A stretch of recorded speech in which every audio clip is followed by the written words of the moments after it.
Jess. Welcome back to the Not Carrie Bradshaw YouTube channel. Sorry, just making sure I don't have a nip slip here. In this video, I am recapping the most recent episode of Insecure like we do every week. Shouts out to me for being consistent. Hallelujah. This week's episode was, a lot of people weren't really happy with this. Some people felt like it was really dull. I think it was just the most cringeworthy because we are right in the thick of Molly and Issa's friendship breakdown, and it is getting so hard to watch. I feel like the theme of this episode was like, can y'all just talk? Like, everybody needed to just talk. And I mean actually talk, not be passive aggressive, not take the high road. I feel like, and I think I mentioned this in a previous YouTube recap, I have issue with the go along to get along, keep the peace, take the high road. I would rather we have a confrontation and just get things worked out than to be constantly uncomfortable around other people or around you when we could just have a conversation, hash things out, and move on. And I get that maybe it's easier said than done, but like I said, it's like a pet peeve of mine watching sitcoms of any kind where there's a huge conflict based on the fact that someone just couldn't find the time or find a way to say what needed to be said. Looking at you, Larence, like, you really could have just said what needed to be said right then and there, but you wanted to put it off. And I understand it's hard. Sometimes it's hard to say hard things, but it's also really hard to be in awkward and uncomfortable situations with people with whom you've always had a sense of like emotional safety. So the episode starts, and also let me back up. This episode is so appropriately named Lowkey Losin It because we start the episode with seeing some of Issa's like old habits kind of resurface with her being unorganized and just kind of being all over the place. And the harder she tries to stay on top of things, it's like she takes 2 steps forward, 5 steps back. So she completely dropped the ball as the property manager of this apartment building. What I'm guessing happened there is that she was supposed to notify the tenants that the water was going to be off during a certain time. And I know that because in my building, our super sometimes will like post a sign that like the water's going to be off from like some random time of the day for them to do like whatever maintenance. And you do have to give like a 24-hour notice. Obviously this is New York, that's LA, that's fictional, but that's what I'm guessing happened there. And I also have a really hard time watching Issa not just stand up for herself. Like, why are you letting these people just roll up in your house? Like, sure, you were in the wrong, but boundaries, people. Don't just like roll up in my house. Like, keep it cute. I messed up. There's a reasonable way to talk about this, but like, don't roll up in my house on me like that. I hate seeing people not be able to stand up for themselves and just kind of let people run over them. Like, it just stresses me out. So we see that she's also kind of falling behind with her block party because it looks like Condola has ghosted her. You know, the printer calls and says, hey, I need notes for like the final mock-up, and we can see she's been hitting Condola up, but Condola, it looks like, ghosted her. And I immediately was like, we need to know what happened after the Thanksgiving situation where her and Larence, something happened, and now Condola is no longer comfortable being a part of Issa's project. And we'll get to that part, but I feel like regardless of what happened between Condola and Larence, I expected more from Condola. I expected for Condola to be a better communicator than that, so that I would have expected, based on what we know about her character, for her to say, hey, this is the tea, I wish you the best of luck, or at least give her whatever the remaining deliverables were per their last conversation. Like, do something to at least wrap things up, but to just completely like pull out, get ghost, don't nobody know what happened to you, that's unprofessional and it's trifling when y'all have like worked this hard on this project. So I was really annoyed with that, and also just kind of like sad for Issa because she's so close to finally pulling off something that she really feels passionately about, and her headliner pulls out. You know, she's already paid for like these flyers, and I'm getting a little bit ahead of myself, but kind of jumping around a little bit. So we then see Molly and Andrew. You know, Molly's been working really hard on this most recent case. The day kind of got away from her. And I got a question. So when she did the little armpit smell because she realized she has not even taken a shower today, Did she do a little hoe bath before she went to the door just to like freshen up? Because I got questions. I need to know. But anyway, it looks like Molly is really inundated with work and is kind of putting her relationship to the back burner, which is kind of what Larence was talking about on the previous episode, where it's like when you finally get one part of your life together, other parts start slipping, and it's like there's always something, which is absolutely true. And I think Molly handled it okay in the moment, but maybe Andrew could have been more vocal about like, damn, why would you have me over here if you really aren't able to like focus? It happens, it's fine.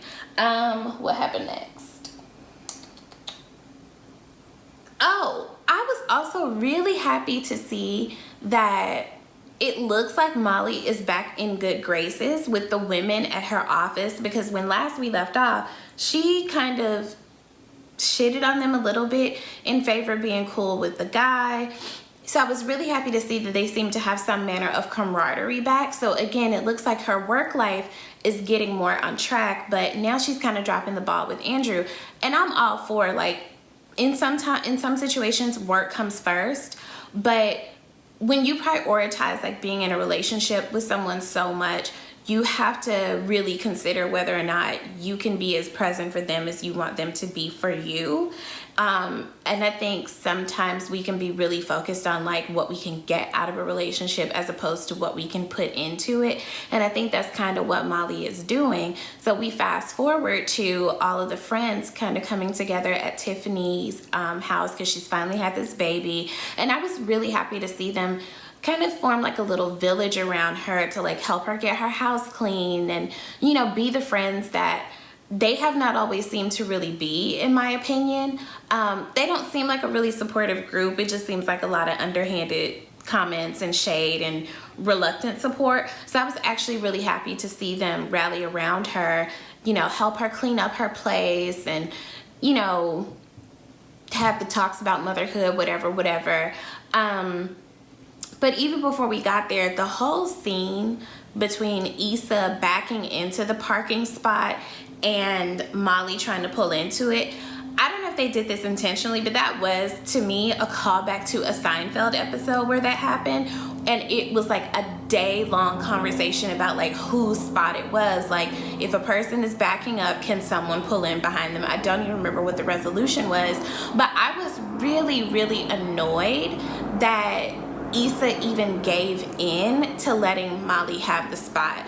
I think Molly and Issa are both really going hard at each other right now, but for some reason it feels like it's coming worse from Molly. Like Molly just thinks the worst of Issa and expects the worst out of her.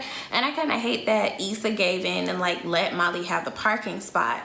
But anyway, I thought it was really interesting too, the conversation that Derek was having with Larence, where he was talking about like freaking out about having a daughter because he now realizes that like all the women who he's dogged out were somebody's daughters too. And I always find it really interesting that it takes having a daughter for some dudes to have that realization that like every woman means something to somebody. Even if she doesn't mean anything to you, you are intentionally or unintentionally hurting someone's daughter. You're hurting a person who is a person who matters to people just because they didn't matter to you. And I always find it interesting that dudes don't seem to have that revelation until they have a daughter of their own. And is that why dudes are so like, some guys are so freaked out about having daughters because they don't want their karma to come back on their child? There are other ways to fix that before you even get to a place where you do or don't have a daughter, but that's neither here nor there. I also really like that they kind of had a discussion about the way that Black women aren't being listened to in delivery rooms these days, and that Derek really had to advocate for Tiffany, you know, in the delivery room because she had a blood clot. And I'm happy that they kind of like slid that little bit of like current info, because that is something that we're facing right now as a community, where Black women just are not listened to about our pain, like physically, about our physical pain, about when we physically don't feel right. And there is this like huge racial bias within like the medical community that I hope they're addressing it, but Meanwhile, black women are dying, just as an aside. So Molly and Issa continue to have this weird tension between the two of them. And, you know, Issa tries to make a joke while Molly is just like singing Andrew's praises of, oh, he's so supportive. And, you know, Molly kind of snaps and she's like, well, what is that supposed to mean? But you have to understand, when you lose the safety, like the safe space of a friendship or an intimate relationship, you can't joke with that person anymore. Jokes don't feel like jokes anymore. They feel like actual digs, like, because there's a level of insecurity there now where you have to question, like, what exactly do you mean by that? And this is just so hard to watch, especially because Issa and Molly are both going to their other friends like, has she said anything to you, or has she said anything to you? And it's like, why don't y'all just say this to each other? It was making my head explode. And I was also getting just really frustrated with Molly because she assumed the worst about Issa, that she must be falling back into old habits with Larence, when, you know, Larence wanted to have this conversation with Issa and got distracted when it was revealed that Schoolboy Q pulled out of, you know, her event.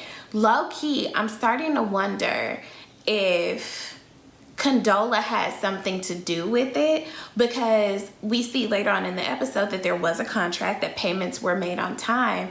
Do y'all think that maybe Condola has something to do with the fact that Schoolboy Q pulled out as the headliner? Because how would he have been able to, like, legally do that? I have questions. And Larence, you know, tells Issa he wanted to talk to her about something, but because she had to take this phone call, he's like, no, we can talk at a later time. Here's what I think. Larence and Condola either broke up after the Thanksgiving conversation and he was gonna, like, spill his heart to Issa and just, like, let her know, like, it's over, so she may or may not be fooling with you right now. Or Condola and Larence decided that it would be best for their relationship if neither of them really had any more contact with Issa, and that was going to be like his final conversation with her. Because I'm wondering if during that, or if after the Thanksgiving conversation or during that conversation, he revealed to Condola that he and Issa had these, like, side conversations, and maybe for them to move forward in the relationship, he can't talk to her at all anymore. But Condola just didn't really seem to be that interested in pursuing the relationship, honestly. So I really think that they broke up and that Condola probably blames Issa for it and now no longer wants to have anything to do with her. So fast forward to, you know, Issa really trying to figure out, how can I fix this? How can I fix this? And she realizes that Inglewood Sir, who I am absolutely obsessed with, such a good album, I've been listening to it nonstop, but he's represented by Live Nation. Andrew works with Live Nation, so she calls Molly to see if, you know, she can set something up. And unbeknownst to Issa, you know, Molly really wanted to talk about what's been going on with them in their friendship, and Issa unknowingly kind of skates over that and asks Molly for this favor. Now, a couple of things. For one thing, I do think that Issa can be a little bit singular-minded in the way that she expects for Molly to show up for her. And she did genuinely, like, need her friend at that time, but also you could have at least pretended to have some manner of interest in what Molly's going through right now, because the world does not revolve around you. On the flip side, I think that Molly's refusal to, I think, number one, her coming at Issa with all these questions about just assuming that she didn't do something on her part was really trifling. It's just, you're talking to her like she's a child, and like Candy said, if you don't want to do it, don't do it. If you don't want to help her with this, don't help her with this. Don't tell her yes and then go back later at the end of the episode and renege on it. And, you know, I think that the excuse that she gave her, that Molly gave Issa about why she didn't want to present that question to Andrew, I think that's bullshit. It's, you know, I just want to make this relationship a priority and I need to keep things separate. Like, girl, that is not a thing. It wouldn't have taken anything for you to be like, hey, is this something you think you can help her with? Girl, bye. And I don't know why I'm being like harder on Molly. I don't know why. I think because like I've been in a situation like this where I have a friend who was like more successful than me, and you know, she just always, it felt like she was always kind of taking digs at me and always kind of made it seem like this was just triggering. It was just triggering because I've been in a couple of friendships like this before on both sides of it, where it was like, okay, you seem to be really delicate right now and everything that I say is bothering you, so I'm gonna go unless you want to like talk about this. But I do find it really interesting that Molly was able to communicate effectively with Andrew and just say, hey, I've never been in a relationship this long. I don't know how to balance work in a relationship. I want to show up for you. Like, this is, you know, a learning process for me. You could communicate that with Andrew, but you couldn't bring yourself to just have this conversation with Issa. And I always find it troubling and triggering. I really don't like when women can have a level of communication with a romantic partner but can't do it with a friend. It feels to me like Molly prioritizes guys over her friends anyway. I have to think back to like previous relationships, but that's what it feels like to me right now, especially when her justification for not, you know, asking Andrew, since he works at Live Nation, like, can you help Issa get an artist? This is such an important thing for Issa, and if you genuinely care about her and it's easy for you to just throw her a bone, but you're using your relationship as an excuse not to, why does he come before her? I always have a problem with that. Like, you know, some people, they get in a relationship and they completely disappear from their friends.